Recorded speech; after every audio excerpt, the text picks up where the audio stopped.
అంత ఖాళీగా ఉన్నారేంట్రా? పని పాట ఏం లేదా? ఏంటా మీన్స్?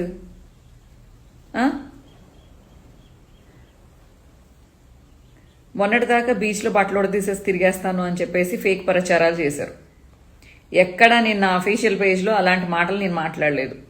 అండ్ నేను ఏదైతే వీడియోలు చేశానో, అంతకుముందు ఏమైతే పోస్టులు చేశానో, ఏమైతే లైవ్లు చేశానో అవి అలాగే ఉన్నాయి. ప్రతి ఒక్కటి ఏది డిలీట్ చేయలేదు.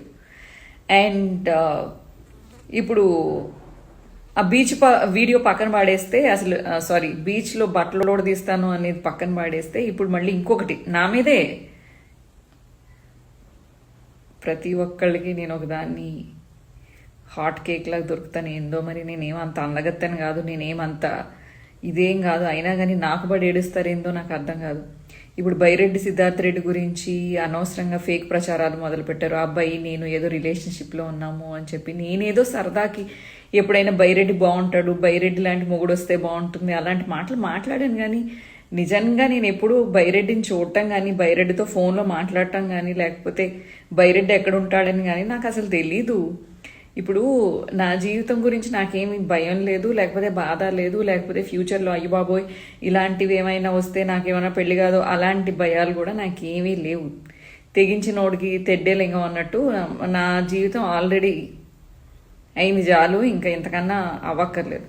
కానీ బైరెడ్డి కంటూ ఒక జీవితం ఉంది, చిన్నపిల్లోడు. అండ్ ఆల్సో రాజకీయంగా ఇప్పుడిప్పుడే ఎదుగుతున్న పిల్లోడు. అనవసరంగా నేను కొన్ని రోజులు వీడియోలకి దూరంగా ఉండటానికి చాలా చాలా రీజన్స్ ఉన్నాయి.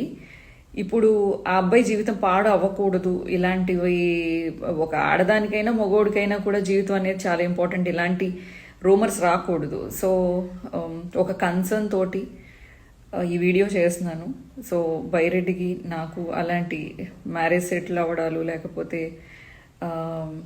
రిలేషన్షిప్లో ఉండటాలు, ఇలాంటివన్నీ ఫేక్ ప్రచారాలు మానుకోండి. పని లేకపోతే పని చేసుకోండి. అది కూడా అది కూడా చేయలేకపోతే భగవంతుడిని ప్రార్థన చేసుకోండి, చాలా చాలా ఉత్తమం. లేదా ఏదైనా అనాథ శరణాలయాలకు వెళ్ళి, వృద్ధాశ్రమాలకు వెళ్ళి ఏమైనా సేవలు చేసుకోండి, పుణ్యం వస్తుంది.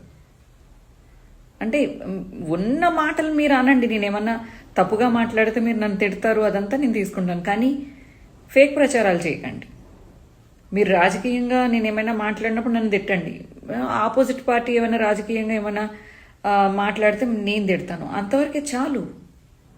కానీ అబద్ధాలు సృష్టించాల్సిన అవసరం లేదు.